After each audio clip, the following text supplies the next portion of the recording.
2013 की बात है।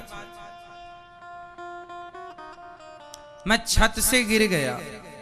20 फीट ऊपर, 20 से 25 फीट की ऊंचाई थी। छत से डबल मंजिल से गिर गया। नीचे गिरा तो कोल्हू टूट गया, हड्डी चूरा हो गई। डॉक्टर ने कहा कि अब आप सारी जिंदगी लंगड़ा कर ही चलोगे। लेकिन देखो, डॉक्टर के कहने पर भी जो एक्सपर्ट डॉक्टर थे, उस हड्डी रोग विशेषज्ञ, बिना ऑपरेशन के हड्डी जहां की तहां जुड़ गई। डॉक्टर भी अच्छे मिल गए भगवान। अब देखो, मुझे भगवान ही डॉक्टर के रूप में मिल गए। क्यों? क्योंकि कोल्हू टूटने के बाद बिना ऑपरेशन के संभव नहीं है। लेकिन डॉक्टर इतने, दूसरे डॉक्टरों के पास गए तो उन्होंने ऑपरेशन ही बताया, पर इन डॉक्टर ने घुटने में छेद करके और इन्होंने ईंट लटकाई। तो महीने, 1.5 महीने, 2 महीने तक ईंट लटकी रही, तो हड्डी खिंचकर अपने शेप में आ गई और प्रॉपर उन्होंने इलाज किया। फिर उन्होंने ये जरूर कहा था कि आपका एक पांव छोटा और एक पांव बड़ा रहेगा, मतलब लंगड़ा के चलोगे। लेकिन जब फाइनल आखिरी एक्सरे हुआ तो कोई छोटा बड़ा नहीं, जैसा था वैसा ही हो गया। अब मैं दौड़ता भी हूं, कबड्डी भी खेल लेता हूं। कोल्हू पूरा टूट गया था, हड्डी कई टुकड़े हो गई थी और बिना ऑपरेशन के ठीक हो गया। बताओ, उस रूप में कौन मिला मुझे? और कैसे भगवान चाहिए आपको?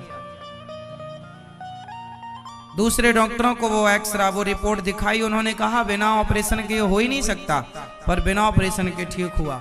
डॉक्टर ने कहा लंगड़ा कर चलेंगे। बिहारी जी ने देखो जस की तस दौड़ा दिया। तो ये कृपा नहीं तो क्या है? अब हम इसे ईश्वर की कृपा ना माने तो क्या माने बताओ? ईश्वर इस रूप में हमारे साथ हैं या नहीं? हर जगह पग पग पर वो थाम लेते हैं। मेरा कोई बहुत बड़ा पाप रहा होगा, जो पाप मेरे उस समय बड़ा दर्द था भाई। जब आप हड्डी टूटेगी, बिस्तर में पड़े रहेंगे, दर्द होगा, बड़ा कष्ट था। पर बहुत सारे पाप को विधाता ने उस जरा से कष्ट में टाल दिया। अब मैं भी ये शिकायत करूं, हे भगवान मैं तुम्हारा भक्त हूं, तुमने इतना बड़ा दुख दिया। नहीं, उस दिन मेरी मृत्यु होनी थी। बताओ, 20 फीट ऊपर से गिरा था, मैं कोल्हू के बल गिरा, सिर के बल गिर गया होता तो मर जाता कि नहीं? बोल दो हाँ या ना। अब तक तो फोटो भी गुम हो चुकी होती, कुछ भी नामो निशान ना रह जाता। लेकिन यदि आपके बीच में हूं तो मेरी मौत थी उस तारीख को, परंतु उस मृत्यु को ईश्वर ने हड्डी टूटने में, जरा से दर्द में टाल दिया ईश्वर ने। यह ईश्वर की कृपा नहीं तो क्या है? आपको लगता है कि मेरे साथ गलत हुआ? नहीं, आपका बहुत बड़ा संकट विधाता ने छोटे में टाल दिया। ये ईश्वर की कृपा है और यहां ईश्वर का धन्यवाद देना चाहिए। मैंने कभी शिकायत नहीं की भगवान से कि आपने ऐसा किया। मेरा कोई पाप था, वो पाप मेरे बिहारी जी ने मेरा जरा से कष्ट में काट दिया। क्योंकि जीवन में जब दुख मिले तो वो पाप है, और जीवन में जब सुख मिले तो वो पुण्य है। इसलिए जीवन में जब सुख दुख आए तो घबराओ ना, भगवान तुम्हारा बहुत बड़ा पाप जरा से में काट रहे हैं, कटने दो, तुम्हारा हित है। बच्चे को फोड़ा हो जाता है और डॉक्टर कहता चीरा लगाना पड़ेगा, तो माँ कस के पकड़ लेती है बच्चे को और माँ ही कटवाती है। बच्चा सोच रहा होगा कैसी निर्दयी माँ है, पर तू अभी नहीं समझेगा, तेरी माँ जो कर रही है तेरे भले के लिए कर रही है। ईश्वर यदि दर्द दे रहे हैं तो जरूर बहुत बड़े संकट को ईश्वर जरा से में टाल रहे हैं और वो माँ बनकर तुम पर कृपा कर रहे हैं। ईश्वर को कैसे देखा जाता है?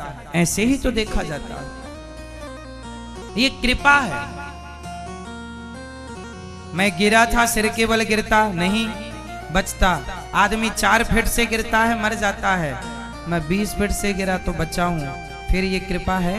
इसलिए हर हाल में ईश्वर का धन्यवाद करना सीखो, ईश्वर को महसूस करो मेरे साथ मेरे गोविंद हैं। जब मैं ये कहता हूँ ना, मेरे कन्हैया मेरे सामने बैठकर मुस्कुराते हैं कि तू महसूस कर रहा है, ठीक है।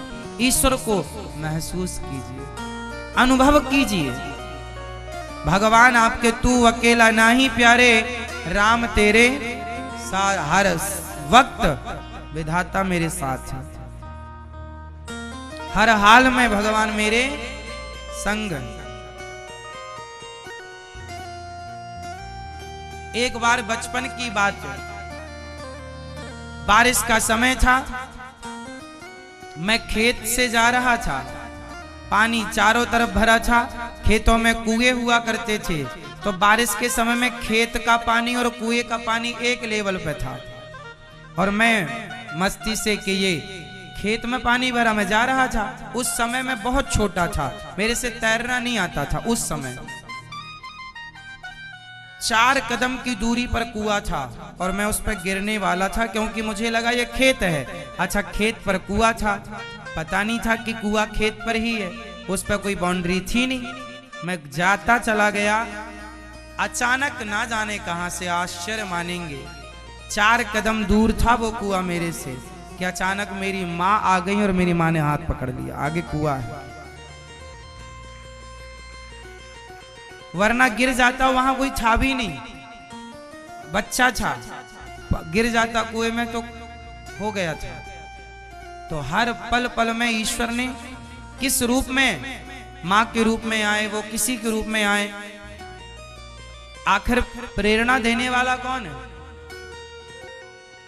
माँ को भी किसने प्रेरणा, माँ को कैसे पता कि मैं खेत में वहां पर हूं? ईश्वर ने प्रेरणा दी होगी ना, कि जाओ वहां कुछ होने वाला है, समय से ईश्वर ने भेज दिया। यदि आपके अंदर अच्छे विचार आए हैं तो अच्छे विचारों की प्रेरणा देने वाले भी तो भगवान ही हैं। प्रेरणा देने वाले कौन है?